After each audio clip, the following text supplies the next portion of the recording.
나누실 하나님의 말씀은 고린도전서 1장 18절에서 25절까지 말씀입니다. 고린도전서 1장 18절에서 25절까지 말씀입니다.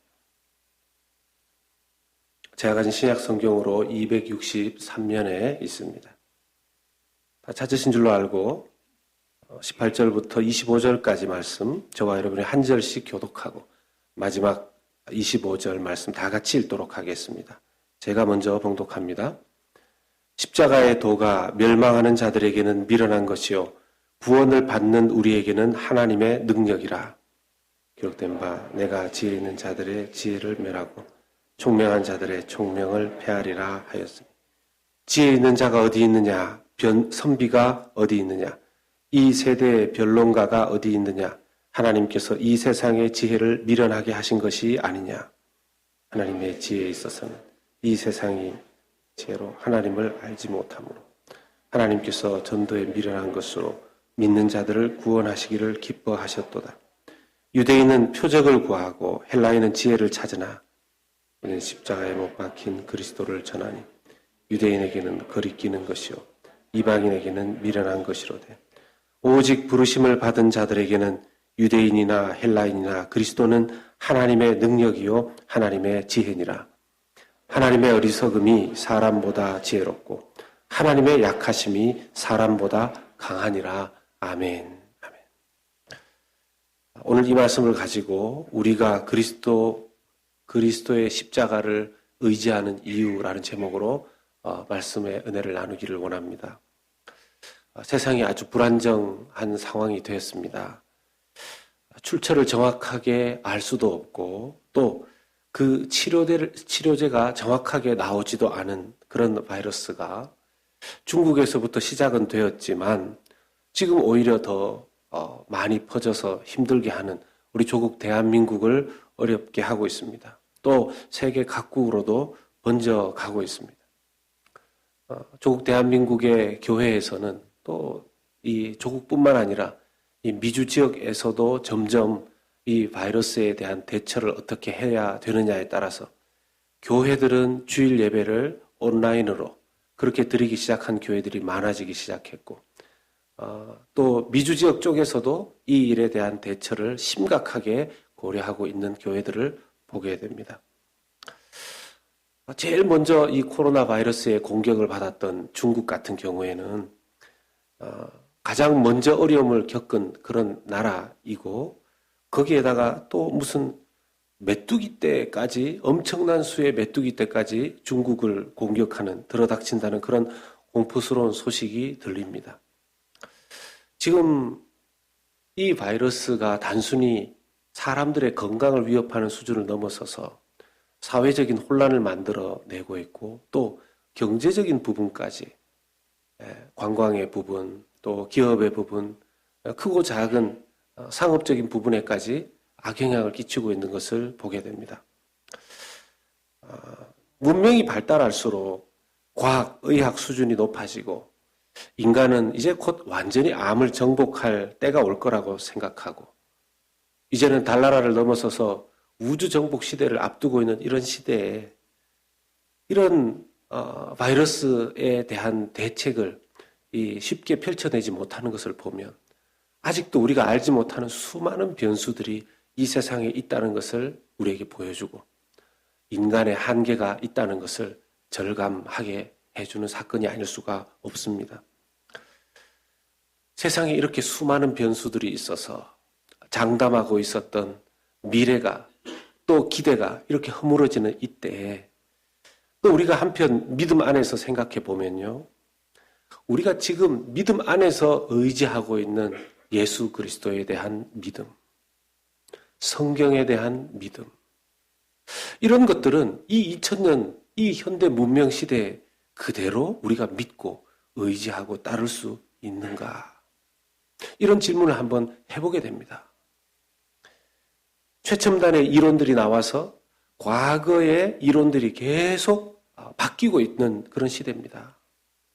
그런 상황 속에서 이 2000년 전에 팔레스타인의 한 구석에 말구유에서 태어났다가 십자가로 그 인생을 마치신 분.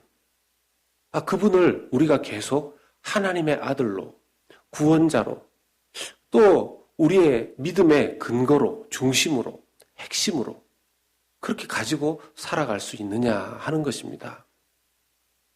만약 이것에도 새로운 이론이 등장하고 예수 그리스도의 십자가보다도 더 중요한 우리의 구원의 수단과 또 사람이 발견된다면 어떻게 해야 되는 것이지요?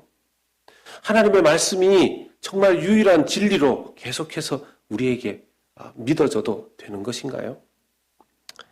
성경은 물론 그 십자가에 못 박혀 죽으시고 부활하신 그리스도를 믿어야 함을 확실하게 말씀하고 있습니다. 그리고 그 십자가에 못 박히신 예수 그리스도의 죽음과 부활의 복음이 하나님의 지혜이고 능력임을 우리에게 말씀하고 계십니다. 그리고 그것을 믿는 자들을 구원하신다고 말씀하십니다. 오늘 우리가 다시 한번 말씀을 통해서 예수 그리스도의 그 십자가를 의지해서 오늘도 내일도 영원히 우리의 신앙 가질 수 있는지 살펴보기를 원합니다. 첫 번째는요, 그리스도의 십자가에서 속죄가 이루어졌기 때문에 우리는 오늘도 예수 그리스도의 십자가를 의지해서 신앙할 수 있습니다. 이제 인간이 죄 가운데 빠져 있다 하는 것은 굳이 특별히 설명하지 않아도 알 수 있습니다. 죄 없는 사람도, 죄를 안 짓는 사람도 없기 때문이지요. 게다가 우리가 믿고 있는 이 성경을 펼쳐놓고 그 위에 우리를 올려놓으면요, 우리의 죄가 더 명확하게 보입니다. 로마서 3장 20절 말씀을 보면 그러므로 율법의 행위로 그의 앞에 의롭다 하심을 얻을 육체가 없나니 율법으로는 죄를 깨달음이니라 하고 말씀하십니다.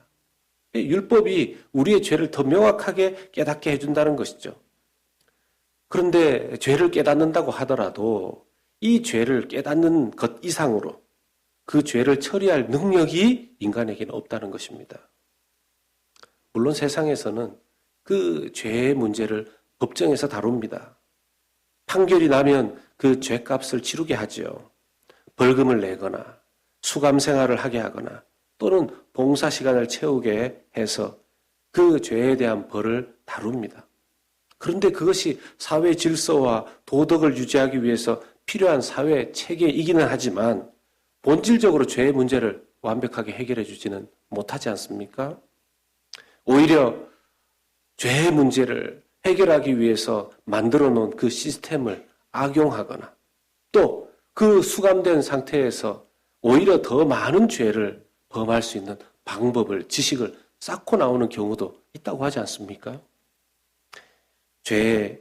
그 죄를 깨닫는 순간 사람들에게는 죄책감이 생기고 또 타인의 죄를 보게 되면 그 타인을 정죄하는 것이 인간의 모습입니다. 그래서 계속 죄는 악순환되는 것이지요. 죄의 완벽한 해결은 그 죄가 속죄되어야 합니다. 그 속죄, 문제는 죄가 하나도 없는 사람만이 그 속죄의 문제를 해결할 수가 있는데요. 과연 이 세상에 죄가 하나도 없는 사람이 어디 있습니까? 세상에 그런 사람이 한 명도 없기에 하나님의 아들 예수 그리스도가 이 땅에 오신 것이죠. 그런데 그 예수님이 말구유에서 태어났어요.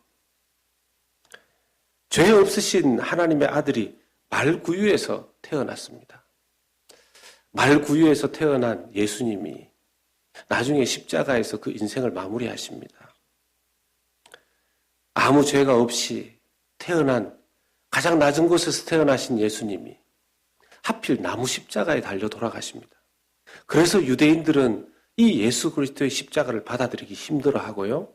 또 이방인들은 이것을 과연 지혜롭다고 할 수 있는가? 이것이 지혜로운 하나님의 방법인가 하는 것을 의심합니다. 신명기 21장 23절의 말씀을 보면 그 시체를 나무 위에 밤새도록 두지 말고 그 날에 장사하여 내 하나님 여호와께서 내게 기업으로 주시는 땅을 더럽히지 말라. 나무에 달린 자는 하나님께 저주를 받았음이니라. 이렇게 말씀하십니다. 나무에 달린 자는 하나님께 다 저주를 받았다는 겁니다. 아니, 하나님께서 나무에 달린 자를 저주하시는데 예수님 나무에 달려서 돌아가시지 않았습니까? 그러니 유대인의 입장에서는 아니, 저주받은 자를 어떻게 구원자로, 메시아로 믿느냐 하는 문제가 걸림돌이 되는 것이죠. 유대인이 아니더라도 이것은 받아들이기 상당히 어려운 내용이 됩니다. 고린도전서 1장 23절 말씀을 보면 우리는 십자가에 못 박힌 그리스도를 전하니 유대인에게는 꺼리끼는 것이요 이방인에게는 미련한 것이로되. 이방인이 봤을 때, 유대인이 아닌 다른 사람들이 봤을 때 이건 너무 미련한 어리석은 것이라는 거죠. 그런데 이 십자가의 구원 방법을 하나님이 고안하셨다는 겁니다. 십자가에는 하나님의 지혜가 들어가 있다는 것입니다. 십자가는 가만히 그 십자가를 들여다보면요, 거기에서 완벽한 우리의 죄가 깨달아지고 또 그 십자가 위에서 우리의 죄가 완벽하게 용서받는 속죄의 은혜가 있다는 것들도 십자가 위에서 우리를 깨닫게 해줍니다. 그것은 예수님께서 죄 없이 십자가의 저주를 받으셨기 때문입니다. 십자가를 통해서 자기 자신의 죄와 자기 자신의 저주, 형벌을 볼 수 있어야 합니다. 그리고 그리해야지만 그 죄의, 그 어마어마한 죄의 용서도 그 위에서 함께 이루어졌다라는 것을 알 수 있습니다. 자기의 죄를 깨닫지도 못하고 어떻게 자기의 죄가 용서받아야 되는 그 필요를 알 수 있겠습니까? 그런 의미에서요, 예수 그리스도의 십자가는 유대인들에게는 걸림돌이 되고 안 믿는 사람들에게는 미련한 것처럼 보이는데 오히려 믿음을 가지게 될 때 십자가를 통해서 믿음을 가지게 되는 것을 보게 됩니다.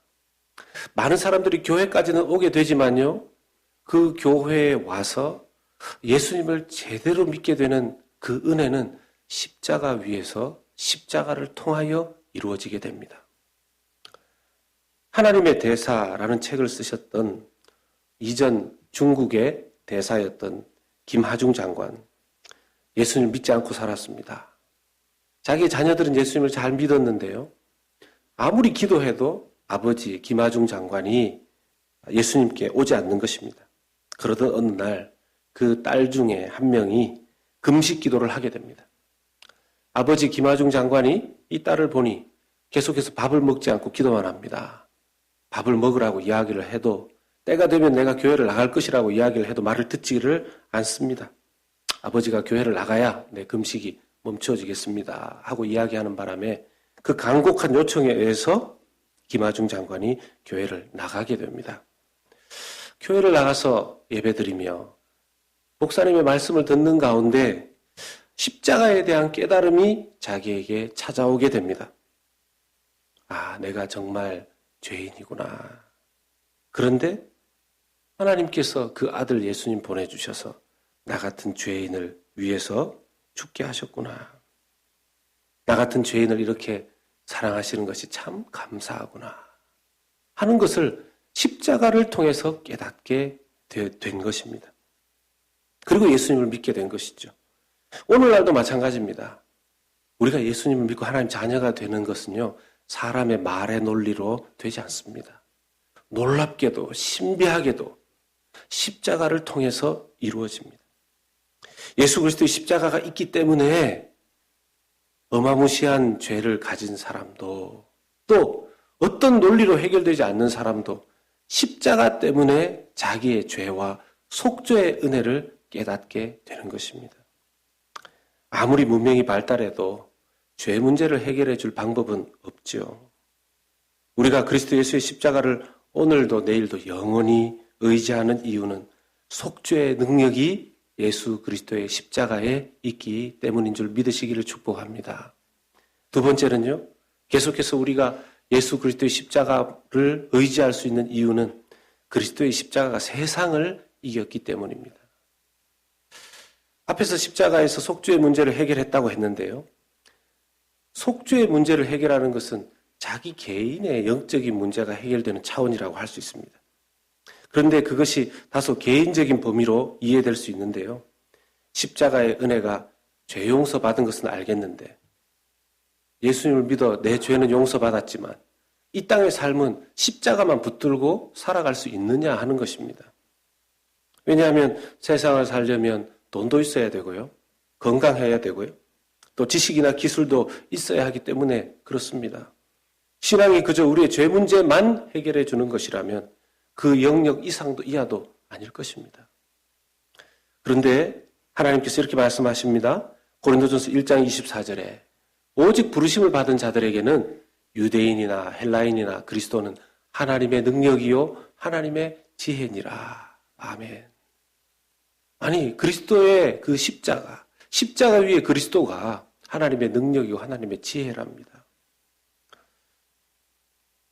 믿는 자들에게 십자가가 예수 그리스도가 하나님 능력이고 지혜이다. 물론 우리에게 하나님 정도의 능력과 하나님 정도의 지혜가 주어진다면 우리 세상 넉넉히 당연히 이길 수 있겠죠. 그런데 여러분 예수님에게 어떤 능력이 있었습니까? 예수님에게 어떤 지혜가 있었습니까? 예수님 태어난 신분 자체가 흙수저 아니었습니까?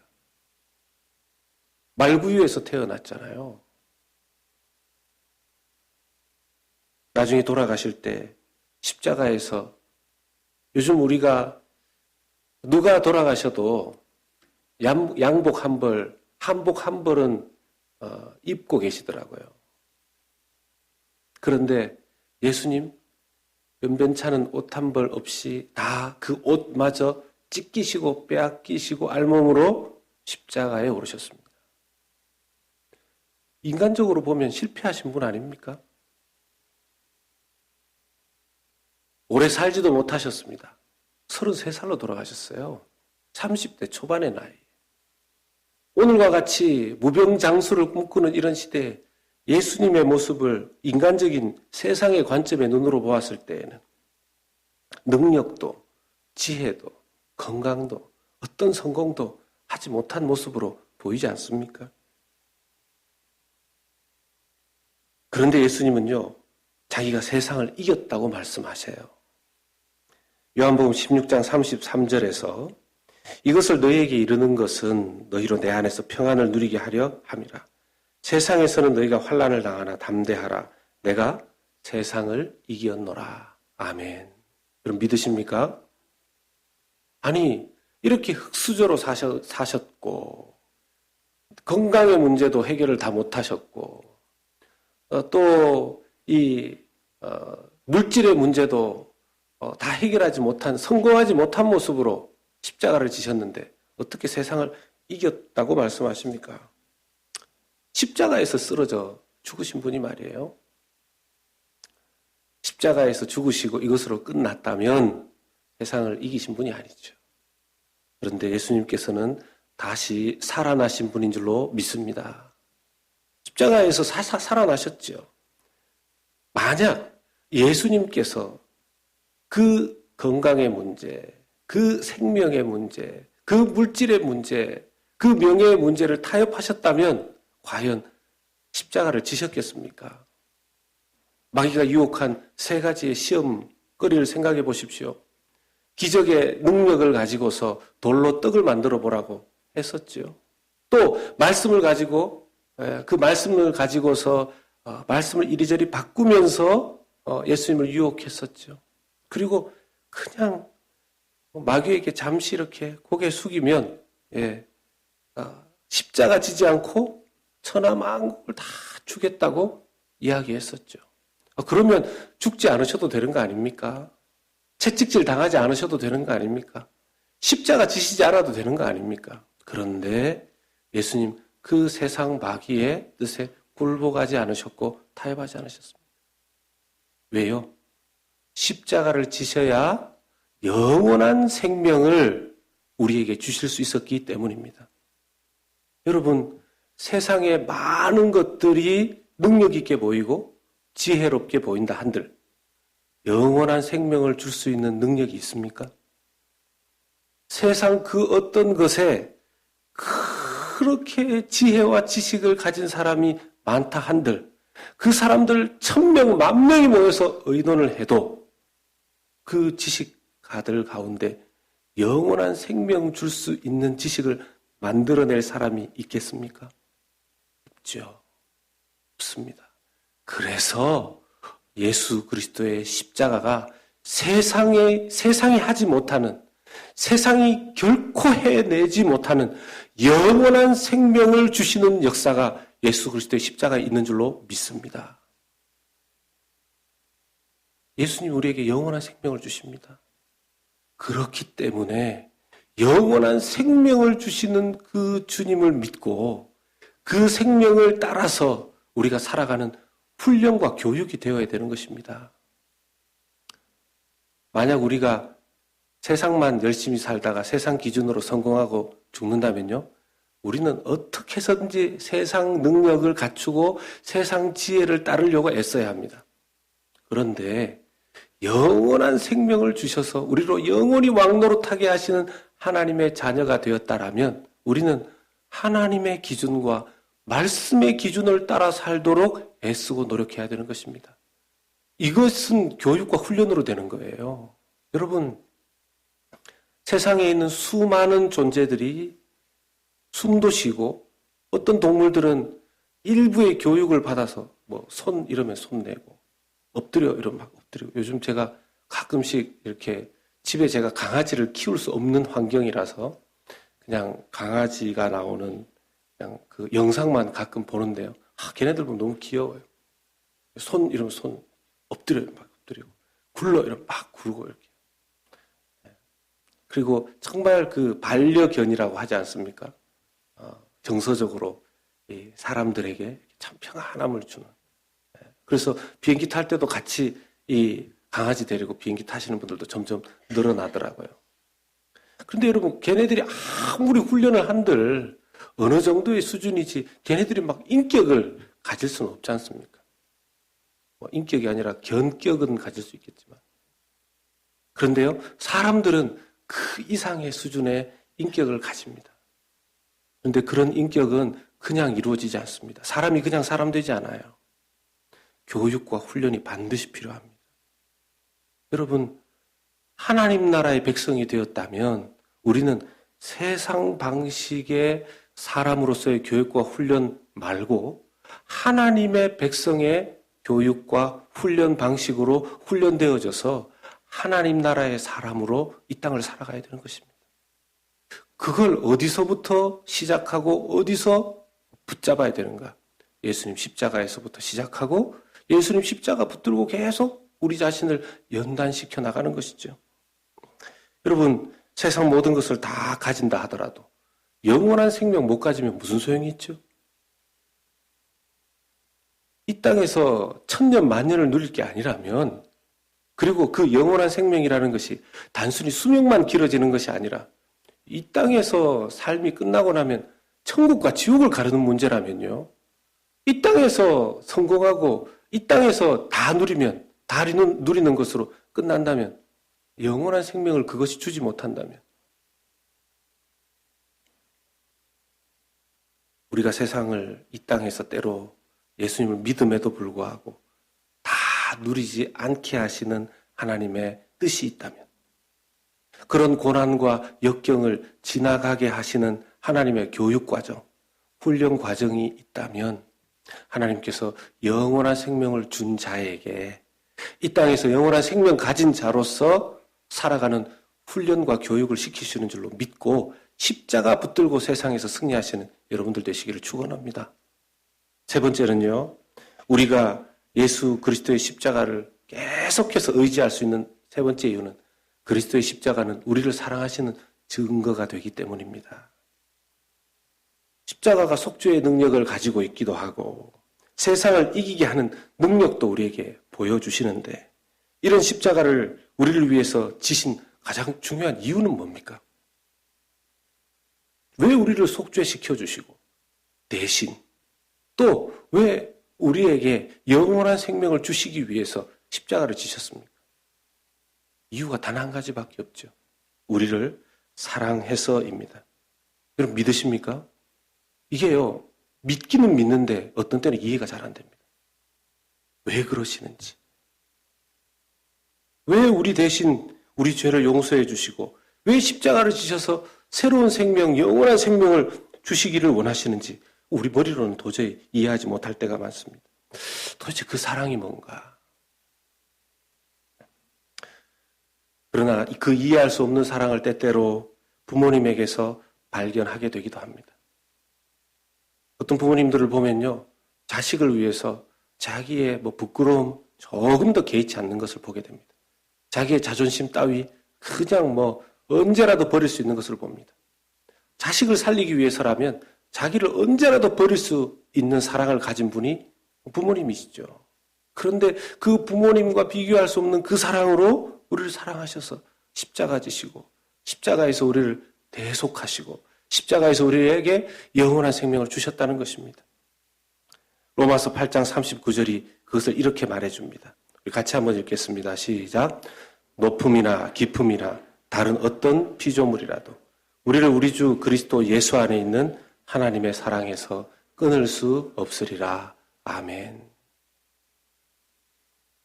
세상 어떤 것에서도 하나님 사랑에서 끊어낼 수 있는 것이 없다고 말씀하십니다. 여러분, 이 정도면 예수 그리스도의 십자가를 어제나 오늘이나 내일이나 영원히 우리가 의지할 수 있지 않겠습니까? 이 세상 살다 보면요, 사람을 의지하면 사람 때문에 실망하고 돈을 의지하면 돈 때문에 실망하고 건강을 그렇게 자신했는데 건강 때문에 실망하게 됩니다. 세상에 의지할 것이 아무것도 없어요. 영원히 변치 않고 우리가 붙들어도 되는 것, 우리가 붙들어도 우리를 실망시키지 않는 것, 오직 예수 그리스도의 십자가 안에 그것이 있는 줄로 믿습니다. 그러므로 여러분, 찬송가 135장의 그 가사처럼 최우승이 얻을 때까지 십자가 사랑하고 빛난 면류관 쓸 때까지 험한 십자가 꼭 붙드시고 이 험악한 세월 넉넉하게 승리하며 살아가시는 귀한 성도님들 되시기를 주님의 이름으로 권면하고 축원합니다. 아멘. 우리 같이 기도하시겠습니다.